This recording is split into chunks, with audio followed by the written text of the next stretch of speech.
learners. My name is Dr. Adeola Ibikunle from Department of Chemical Sciences. I'll be taking you through study session 3, which is chemical and radiochemical hazards. In the previous session, you were taken through scientific methodology, where you understand what the methodology means. You understand how to design and construction. You were also put through how to analyze data, understand procedures, and how to use analysis for variance and some other things. The learning objectives of this session include being able to describe hazardous waste, discuss proper container and storage, explain waste tickets, pharmaceutically controlled medication, ethers, and peroxide forming materials. You should also be able to describe about hazardous waste and animal carcass, radioactive waste, asbestos and PCB materials, gas cylinder, waste oil, describe broken glass, and describe empty containers. Now, the first thing we'll talk about is the hazardous waste. What are hazardous waste? These are materials with properties that make them potentially harmful to human health. That is, this material, we use them, but they have properties that can make them to be hazardous to our everyday lives. This material include heavy metals, chemicals, or substances generated as byproducts, that is, the ones that are generated after using some material. Also discarded household products like paint, thinner, cleaning fluid, and old batteries. Hazardous waste can be in the form of liquid, solid, containing gases, or sludge. Most of these hazardous waste, we tend to drop them in a landfill, that is where we dump our waste material or other contaminant areas. Hazardous waste sites are not properly designed or managed. You can see them all around our neighborhood. So this waste end up in our surrounding environment, and they pose stress to public health. Hazardous waste workers, this thing gives them a whole lot of issues to deal with. To support these people, we need to engage in activities that relate to hazardous waste and chemical emergency response. Now, because this waste are hazardous, proper containers and storage is necessary for them in order to minimize our exposure and to this hazardous various material. The best containers for hazardous waste are the ones that the material came in, that is the one in which you bought them in. Other containers, such as 5-gallon jugs, are acceptable as long as this container and any residue left inside them are compatible with the waste. All containers must have tight fittings, that is the right lid on top of them. Cork, round glass stoppers, or paraffin are not provided a proper substitute. That is, if you lost the lid of a particular container, you don't just use any other one as a replacement. Unacceptable containers or containers without tight fitting lid will not be picked up by the EM personnel, that is those that are responsible for cutting away those material.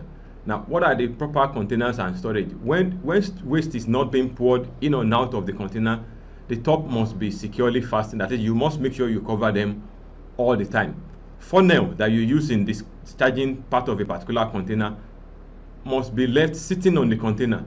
The only exception for this rule is that HPLC, which run and add waste to the container continuously. When the process is not running, the top must be on the container. At no time can more than 50 gallons of the waste be allowed to accumulate in any lab or storage area. The reason for this is the higher the quantity of the material you have, the more the danger will be if any eventuality happens. When the generator has a full container, a waste ticket should be filled out and sent in. The waste will be removed by the EM personnel. Waste must not be stored over drains or in zinc or in area where spill will contaminate any soil. Waste must be stored in secure places, always under control. Waste stored outside of lab must be kept under lock and key at all times and inspected regularly. Incompatible material, whether waste or unused chemicals, should never be mixed. Incompatible material, when mixed together, may cause explosion, fire, and may generate flammable or toxic gases, resulting in serious health hazard. If you are in doubt, do not mix. Caution must be exercised in any area where chemical or waste are stored to ensure incompatible materials are segregated appropriately. Segregate by hazard class, not by alphabet. If possible, do not store waste with good chemicals. Flammable waste should be kept away from the eating sources and should be stored in accordance with the university safety material. The pair below are example of incompatible material, that is, you under no circumstances should you mix this material, oxidizer and flammable. That is, oxidizer is something that supply air which enable fire to burn with more intense. Elemental metals and hydrides, acid and cyanide, acid and sulfide, acid and bases, acid and flammables, acid and chlorine, and a whole lot of the other ones as stated here. If you cannot mix any of this material under any circumstances, always consult a material safety data sheet or other chemical. These are always provided for different material, so as to make you to be aware of the various danger associated with using material. Halogenated waste should be separated from non-halogenated compound unless unavoidable. This is for both economic and safety reasons. Proper containers. Halogenated waste, while much less flammable, are generally more toxic than non-halogenated waste material. Disposal cost of non-halogenated solvent is approximately 1/3 that of halogenated solvent. Where possible, mercury compounds should be eliminated from the laboratory. It is very important to mix mercury not to mix mercury with other material due to the difficulty and cost. Personnel manager will not pick up containers with dangerous or incompatible material. The situation will be handled on a case-by-case basis by director and the principal investigators. Waste ticket. Dispose of any material, hazardous material. One must completely fill out hazardous waste full ticket. That is, what is the content of this waste we are talking about. The ticket must be filled out by the person who generates the waste, because that is the person that knows the material that he had used and the waste that come from it. Tickets should be filled out as completely as possible. Do not use chemical formula or abbreviations. Use chemical names for waste constituent. All liquids should have a pH test performed and recorded on the waste ticket. Information should be printed or typed and must be legible. One ticket should be filled out for each container. Vials or small containers that are all of the same chemicals, then only one ticket is in need for the box containing material. For different chemical, one ticket will be needed for each container. For animal carcass, one ticket could be used for that. Mail or take the top of the white copy of that material to the EM office. Attach the two other copies by securely tapping the pink copy to each container. Once the ticket is received, it will be entered into the computer tracking system and EM personnel will take care of the pickup. No waste material will pick up without a properly filled out hazardous waste. These tickets are our means of fulfilling this requirement. Pharmaceutical and controlled medications. Pharmaceutical, chemotherapy agent and other controlled medications should be managed in the same manner as other hazardous waste. When filling out the hazardous waste disposal ticket, be sure to list both common trade name and more definitive chemical name. Any additional information available about this substance should be stapled to the waste disposal ticket. Chemicals such as old ethers, not petroleum ether anyway, pricklic acid, and organic peroxide tend to form unstable explosive compound. Over time, they can become extremely unstable. That is, they change over time. This material should be restricted to that which is necessary to perform ongoing research. You should not have too much of them at any point in time. If peroxide formation is suspected, the container should be isolated and EMI notified immediately. Under no circumstances should researcher attempt to open container if crystal formation are visible on the container or around the cap. Most of these substances have expiration label attached to the container. It is recommended that researchers mark their container with the date that the container was received and opened. Peroxide forming material that will not be used up or are not needed should be disposed of 6 months prior to the expiration date on the container.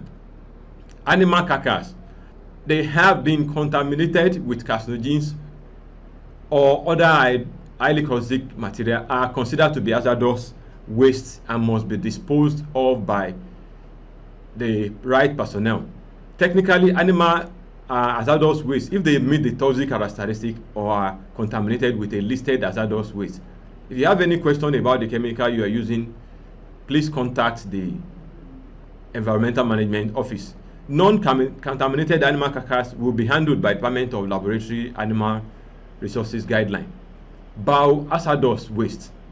But these are waste refers to human, animal, or plant use of fluid that are contaminated with pathogenic organisms. All biohazardous waste must be clearly marked with the universal biohazard label that is being as displayed. If biohazardous waste also contain hazardous or radioactive material, it must be identified as containing both material. This type of waste should not be generated if at all possible. Material that contain viable organism and require incineration should be placed in leak-proof sealed biohazard red bags. Material that are to be sterilized and rendered non-pathogenic are to be placed in orange biohazard waste bags. All sharp materials, needle, syringe, and so on, must be placed in marked biohazard sharp buckets. Biohazardous waste is picked up by EM every 2 weeks. For specific guidelines on handling and disposing of biohazardous waste, please refer to the University Biosafety Manual. Mixed chemical and radioactive waste, that is the combination of the two, is both hazardous waste as defined by the Environmental Protection Agency and the radioactive waste as defined by the Nuclear Regulatory Commission. The most common type of this mixed waste is scintillation vials that contain flammable toluene-based scintillation cocktail and a small amount of radioactive isotopes. The creation of mixed waste that contain toxic or corrosive material, transuranic element, or high level of radioactivity is strongly discouraged. The results of mixed waste must follow the guideline established for the radioactive waste and hazardous waste. For pickup of mixed waste, fill out a radioactive waste disposal ticket as provided by the Radiation Safety Office. Mail the top copy of Radiation Safety to the Radio Safety Office, where it will be reviewed by the RSO and forwarded to the EMI office for pickup. If it is a scintillation vial container, the generator of the mixed waste must also have a completed waste scintillation drum, form filled out and attached to the drum or vial container. For other type of mixed waste, the completed ticket will be enough for that. The personnel department will provide containers for scintillation vials. Please call the RSO with question or for a copy of the mixed waste guideline. Also call the EM office with question about having waste picked up. Radioactive waste. The disposal of radioactive waste other than those classified with a mixed radioactive will be handled exclusively by the RSO. Any question should be directed to the Radiation Safety Office. Asbestos and PCB materials. Research project creating such waste with either of these materials will be managed by the EM department. Disposal of asbestos waste generated during building renovation and demolition is typically the responsibility of the Physical Plant Division or Medical Center or the University Asbestos Abatement Contractor. Under no circumstances should suspected asbestos containing material be disposed of in domestic waste or with construction debris. Polychlorinated biphenyls, the PCBs, are highly regulated materials and disposal is very difficult and costly. PCBs in concentration of less than 50 parts per million will be managed by the EM as hazardous waste. Asbestos and PCB materials, any waste over 50 ppm is regulated as PCB waste and will require special handling and disposal.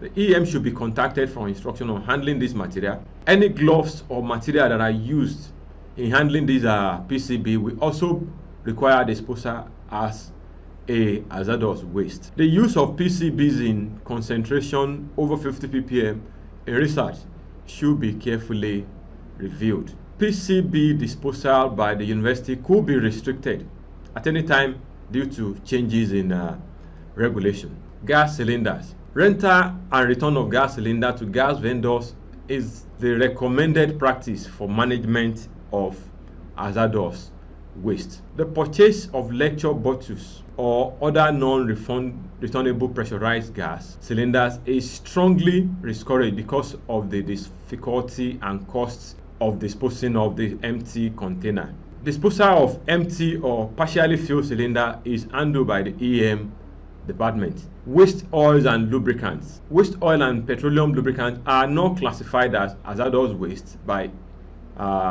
Environmental Protection Agency. However, the university have to manage these products in an environmentally conscious manner. For proper disposal of this type of waste, that is the oil and lubricant, you should fill out a hazardous waste disposal ticket, and a representative for the EM department will pick up the waste lubricants as part of their routine pickup schedule. Broken glassware should be placed into an appropriate broken glassware containers, and it will be picked up by the custodial staff. These containers should be labeled with the words broken glass. Do not place broken glassware, including pipettes or other sharp-edged material, of any time in the regular trash. Empty containers. Empty containers that have held hazardous material should have their labels defaced, should be triple rinsed with water or suitable solvent. This is to remove any residue in this container. Peradventure somebody else is going to be using those containers for something else. You want to minimize the quantity left in that container to as little as possible. They should then be disposed of in the regular trash. In this study session 3, we have learnt the following. Hazardous waste refer to discarded material with properties that make them potentially harmful to the human health or the environment, and as such they should be handled carefully. Also, hazardous waste can be in the form of liquid, solid, contaminated gases, or sludges. In disposing any hazardous waste, a waste ticket, which is just like a label, must be completely filled out, giving detail of the type of material that is contained therein for each container. A proper container must be used for storing the hazardous waste for disposal. Example of incompatible materials are given for proper storage, or of flammable and combustible material. This is very important because a material that is potentially not dangerous can become hazardous and can generate a huge flame if mixed with another material, and then can create a whole lot of disaster. No waste material will be picked up without a properly filled out hazardous waste ticket. That is, the person, the EM personnel that is picking up the waste should have adequate information, and this is provided by the waste ticket. Pharmaceutical, chemotherapy agents, and other controlled medication should be managed in the same manner as any other hazardous waste. Some chemicals such as old ethers, picric acid, and organic peroxides tend to form explosive compounds over time. That is, when you keep them over time, they tend to be more dangerous. Under no circumstances should researchers attempt to open containers if crystal formation are visible in the container. That is, you keep a material is in liquid form, and when you take it, you observe that solid particles have started gathering inside it or around the cap. Animals that have been contaminated with carcinogens or other highly toxic material are considered to be hazardous waste and must be disposed of by EM personnel.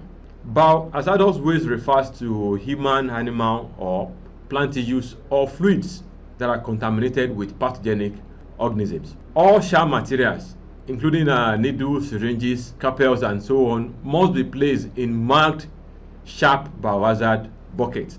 Mixed waste in both hazardous and radioactive waste are defined by the Environmental Protection Agency and Nuclear Regulatory Commission. The person generating mixed waste must follow the guideline established for radioactive and hazardous waste material. The use of PCBs in concentration of more than 50 ppm in research should be carefully reviewed because it requires specific handling and disposal. Broken glasses should be placed in an appropriate broken glassware container. Containers that have held hazardous materials should have labeled the face, that is, the label should be removed. Rinse them thrice with water or the right solvent that you are sure is going to remove any remnant of that material from the container, and then they can then be disposed of in the regular trash. Thank you for listening to this session. My name again is Dr. Adeola Ibikunle from the Chemical Science Department. Thank you and have a blessed day.